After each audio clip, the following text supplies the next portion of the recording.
मुखो आज का सत्संग बहुत ही लाभकारी है। सभी गुरुमुख ध्यान पूर्वक सुने और लाभ उठाएं। जब श्री गुरु महाराज जी यात्रा करते हुए सर्वप्रथम श्री कार द्वारा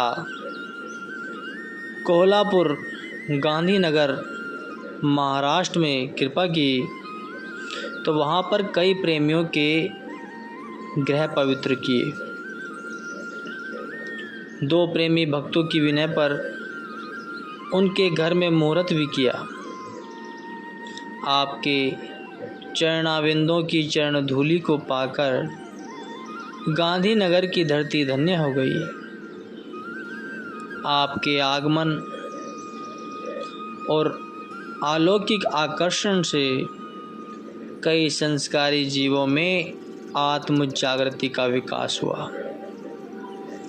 श्री वचनों की अनमोल मोती पाकर उनकी अंतरात्मा ज्ञान के प्रकाश से अलौकिक हो गई।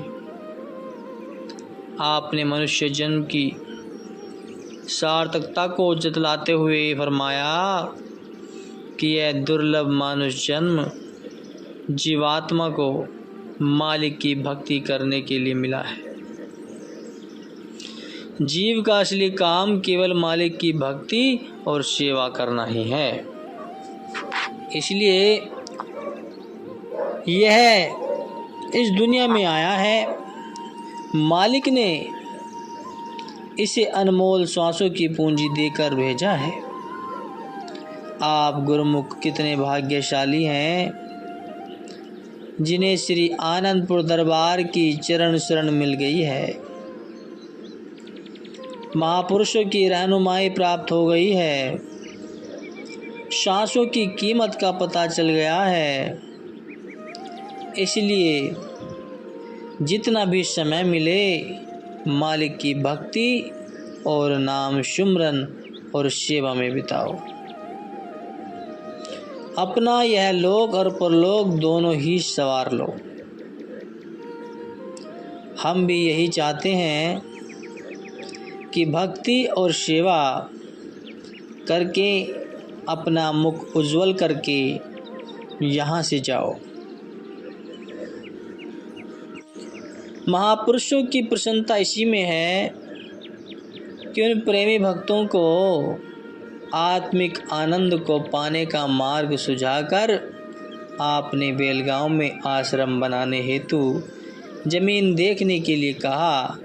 कृपा की कि एक स्थान को सर्वदा उचित जानकर उसे खरीदने की श्री आज्ञा फरमाई। वहाँ 3-4 कमरे पहले से ही बने हुए थे तो आपने उन्हें श्री मंदिर बनाने का आदेश दिया। पुनः वहाँ से श्री कार द्वारा पचंगनी आनंद धाम के लिए प्रस्थान किया तो श्री आज्ञा को शिरधार्य कर महात्मा पूर्ण भक्तानंद जी एवं महात्मा योग नित्यानंद जी ने इस जमीन की रजिस्ट्री करवाई और शीघ्र ही यहाँ निर्माण कार्य आरंभ हो गया। श्री सद्गुरुदेव महाराज जब श्री प्रयागधाम से पचंगनी पधारते तो मार्ग में कई बार कोल्हापुर के मार्ग में से श्री कार द्वारा यात्रा करते। गुरुमुखो 3 मार्च सन 1988 में पुनः गांधीनगर की भूमि को अनुग्रहित किया। महात्मा जी ने भक्तों सहित श्री प्रभु जी के स्वागतार्थ पुष्पालय और गुलदस्ते भेंट किए। प्रभु मिलन और शुभ आगमन के भजन गाते हुए प्रेमी जन श्री कार के आगे खुशी में नृत्य करने लगे। उनके प्रेम और भक्ति के प्रति जागरूकता को देखकर महाप्रभु जी अत्यंत प्रसन्न हुए। सबको पास बिठाकर श्री वचन फरमाए कि भजन भक्ति ही मनुष्य जन्म को सफल करने का विशेष साधन है। भाग्य उदित होने पर ही संत महापुरुषों के सत्संग में जागृति उत्पन्न होती है। रूहें अपनी खुराक पाने के लिए ललाहित रहती है। रूह की अपनी खुराक सेवा, सुमरन, भजन, ध्यान व सत्संग है। जब संयोगवश महापुरुषों की संगति में इसे ज्ञान हो जाता है तो वह अपने काम में लग जाती है। यही मनुष्य जन्म पाने का और इसे सफल बनाने का एकमात्र साधन है। यह आप सबको मिल चुका है। इसकी कमाई करो और जीवन सफल बनाओ। पुनः यहाँ से चलकर आप बेलगांव आश्रम में विराजमान हुए। महाप्रभु जी की कृपा और सेवकों के अथक परिश्रम से यहाँ श्री मंदिर जी का निर्माण कार्य पूर्ण हो गया था। आपने निज कर कमलों से श्री मंदिर जी का शुभ मुहूर्त किया और श्री परमहंसों की दिव्य प्रतिमाओं को सुंदर सिंहासन पर विराजमान किया। हार पीताम्बर पहनाए, चंदन एवं केसर युक्त तिलक लगाया और श्री आरती पूजा का कार्यक्रम हुआ। तो आपने सबको शुभ मुहूर्त की मुबारकबाद देते हुए फरमाया कि महापुरुषों के वचन हैं कि कबीर सो धन सचिए, जो आगे को होए शीश चढ़ाए गाठरी, जात न देखा कोई। कि जीव को वह धन इकट्ठा करना चाहिए जो उसके साथ जाए। वह कौन सा धन है? वह भक्ति का धन है, नाम का धन है। जिस धन को पाने की लालसा में दुनिया दिन रात दौड़ धूप कर रही है, परिश्रम कर रही है और अपना कीमती समय खर्च कर रही है, वह नश्वर है, साथ जाने वाला नहीं है। न ही किसी को उसे साथ ले जाने देता, ना ही उसे कभी साथ ले जाते हुए किसी को देखा होगा। तो गुरुमुखों, महापुरुष कहते हैं कि मानुष तन को पाकर जो असली धन की कमाई नहीं करते, तरक्की नहीं करते, तो उन्हें बहुत कष्ट होगा। भगवान श्री कृष्णचंद्र जी कहते हैं कि जिस्म लेकर जो नहीं करते तरक्की, जिनिहार उससे गाफिल हो के वो दुनिया में हो जाते हैं ख्वार। अगर जीव ईश्वर के नाम को भूल गया तो मानुष जन्म को पाकर वह मालिक की भक्ति से हीन होकर फिर से 84 लाख योनियों में चला जाएगा। इसलिए महापुरुष यही कहते हैं कि यदि आप तरक्की चाहते हो तो आत्मा की तरक्की करो। आत्मा की उन्नति का क्या मतलब है? कि अपने आप की पहचान हो। अपने आप की पहचान होगी तभी इंसान आगे बढ़ेगा। जब तक इंसान को पता ही नहीं कि मैं कौन हूँ तो आगे क्या बढ़ेगा? धन, विद्या या हुनर में तरक्की कर लेना तरक्की नहीं है।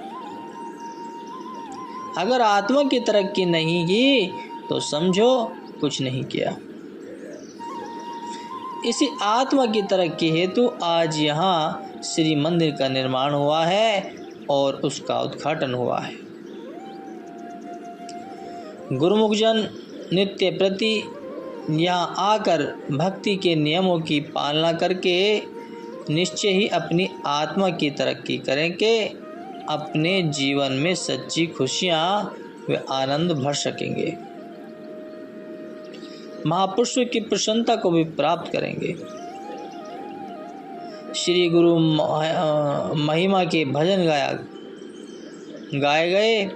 उसके बाद प्रसाद वितरित हुआ।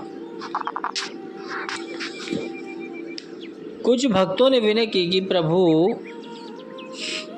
इस आश्रम के बिल्कुल समीप शमशान घाट है। यहाँ के लोग दिन रात कभी भी दाह संस्कार करने से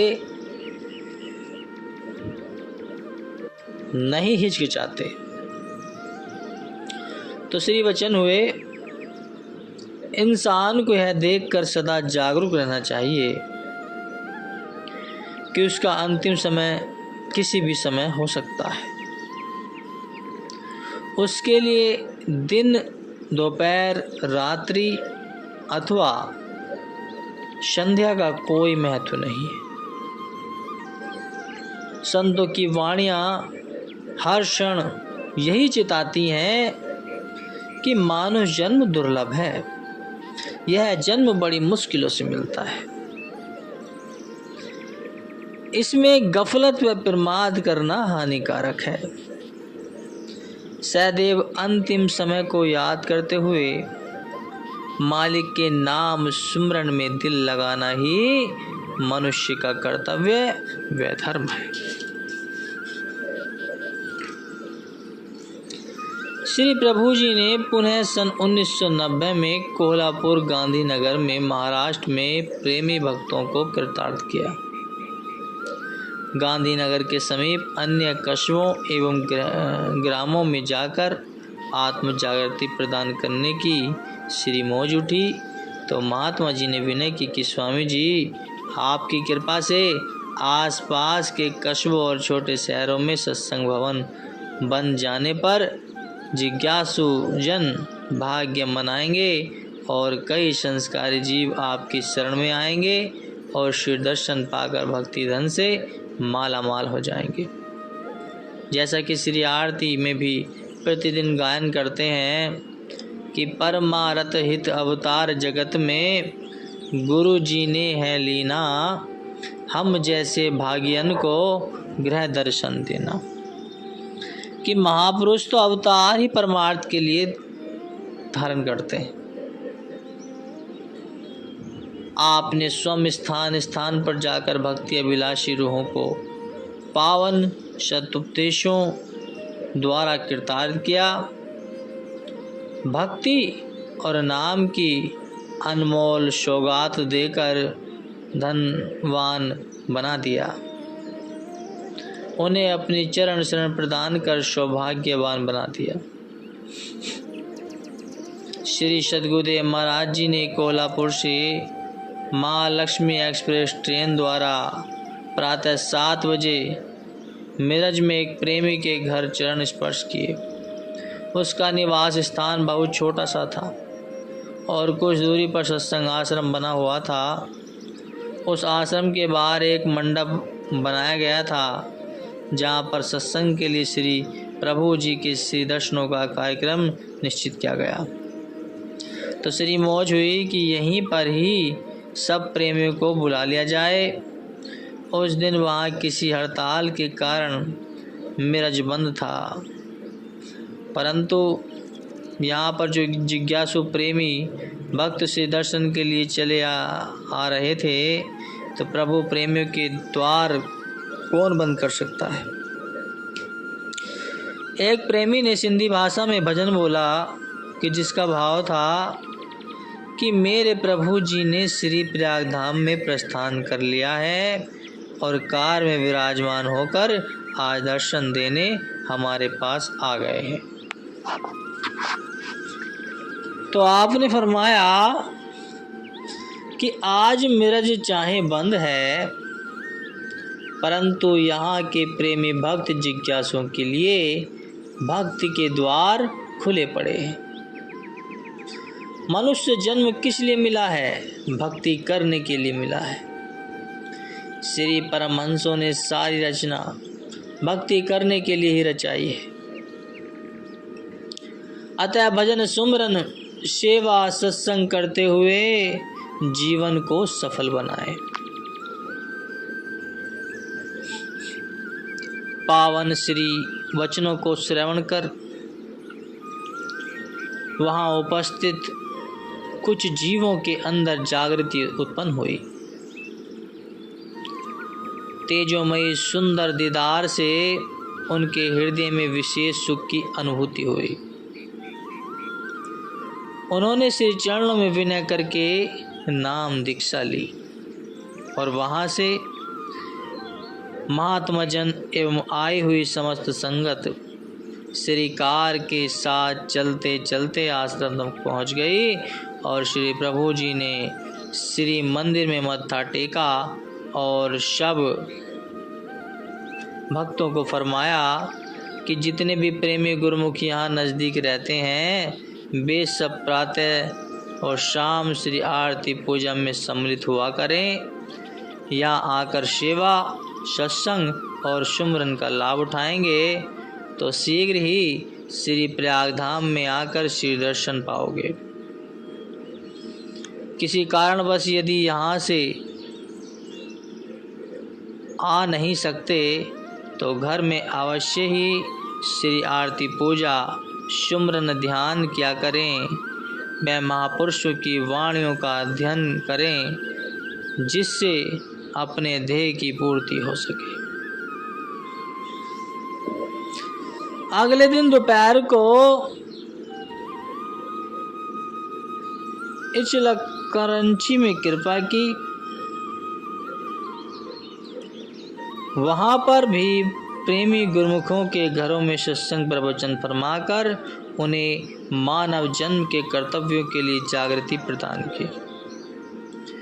सेवा सुमरन की दात बख्शी।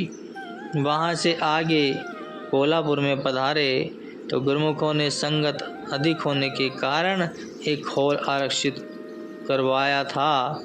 शाम के समय अक्षित हॉल भी श्री दर्शन एवं सत्संग से गुरुमुख जिज्ञासु को कृतार्थ किया और अपनी मधुर वाणी में अमृत वृष्टि करते हुए कहा कि हर एक इंसान अपनी बुद्धि अनुसार जिस चीज़ की वह कीमत जानता है उसी अनुरूप ही उसकी कीमत डालता है। जिस प्रकार हीरे की कीमत हर इंसान नहीं जानता, उसके लिए वह केवल एक चमकता पत्थर है। केवल जौहरी को ही पहचान होने से वह उसे अति मूल्यवान आंकता है। इसी प्रकार यह मानव जन्म भी बहुत अनमोल है। इसकी कीमत भी हर एक इंसान नहीं जानता। यह मानव जन्म बहुत ही कीमती है, दुर्लभ है। महापुरुष ही जानते हैं कि इस अनमोल मानव जन्म से क्या लाभ प्राप्त कर सकता है। आम इंसान तो केवल शरीर और इंद्रियों को खुद सुख सुविधा देना ही अपना कार्य समझते हैं। कुछ ऊंचे विचारों वाले तीर्थ व्रत जब तप करने में ही अपनी आत्मा का कल्याण समझते हैं, परंतु जो जीव महापुरुषों की संगति में आ जाते हैं वे यह जान जाते हैं कि आत्मा को परमात्मा से मिलाकर हमेशा के लिए मुक्त रूप हो जाने में ही वास्तविक लाभ है। महापुरुष भी जीव को यही चेतावनी देते हैं कि संसार के अनासक्त होकर नाम सुमरण में अपनी सुरती को जोड़ना ही जीव का अपना काम है। इसी से ही जीव अपनी आत्मा को 84 के बंधन से आज़ाद करवाकर परमात्मा से एकाकार हो सकता है। यहाँ पर जो कि श्री परमहंस अवतार श्री द्वितीय पातशाही जी ने प्रेमियों को इतना प्रेमा भक्ति का अमृत पिलाया था कि काफ़ी प्रेमी भक्ति धन से मालामाल हो रहे थे। अब श्री पंचम पातशाही जी महाराज के असीमित प्रेम भक्ति को पाकर उनका जीवन आत्मिक आनंद की मस्ती में झूमने लगा और प्रेमियों की विनय पर आपने उनके घर पावन किए और रात्रि समय एक भक्त जी के घर में ही आराम किया और संगत की बढ़ती हुई संख्या को देखते हुए महात्मा जी को फरमाया कि अब कोई बड़ा स्थान लेकर वहाँ पर सत्संग आश्रम का निर्माण करवाएं। पुनः यहाँ से प्रस्थान कर बेलगांव आश्रम में कृपा की। यहाँ का प्रबंध देखने के लिए महात्मा जी एक दो भक्त रहते थे। उन्हें कन्नड़ भाषा का कुछ भी ज्ञान नहीं था, तो आपने फरमाया यहाँ पर अभी आपके पास कोई भक्त जिज्ञासु नहीं आते, घबराओ नहीं। महापुरुष हर जगह पर नाम भक्ति के बीज का आरोपण करते हैं। समय आने पर वहाँ पर स्वयं ही वह पौधा पुष्पित व लवित होता है। आप निष्काम भाव से सेवा करते जाओ। श्री प्रभु जी रात्रि को यहीं ठहरे। प्रातः समय पुनः कोल्हापुर से होते हुए सांगली में पधारे। यहाँ पर भी गुरुमुख प्रेमी परिवार के घरों को कृतार्थ किया। यहाँ पर सत्संग प्रवचनों के मनुष्य जन्म को पाने का उद्देश्य समझाया और आपके इस दिव्य तेज और अंतर हृदय प्रवेश करने वाले श्री प्रवचनों के प्रभाव से 40 जिज्ञासाओं ने एक ही समय में नाम उपदेश लिया। और दोपहर को ताज गांव में होते हुए बीटा पधारे। यहाँ से आनंद धाम पचंगनी में कृपा की। इस प्रकार हरिस्थान पर अवतरत भजन सुमिरन सेवा सत्संग का पाठ पढ़ाया और पचंगनी में श्री प्रयाग धाम व श्री आनंदपुर से आए हुए कुछ स्थायी निवासियों को श्री दर्शन दिए। बोलो जयकारा, बोल मेरे श्री गुरु महाराज जी की जय।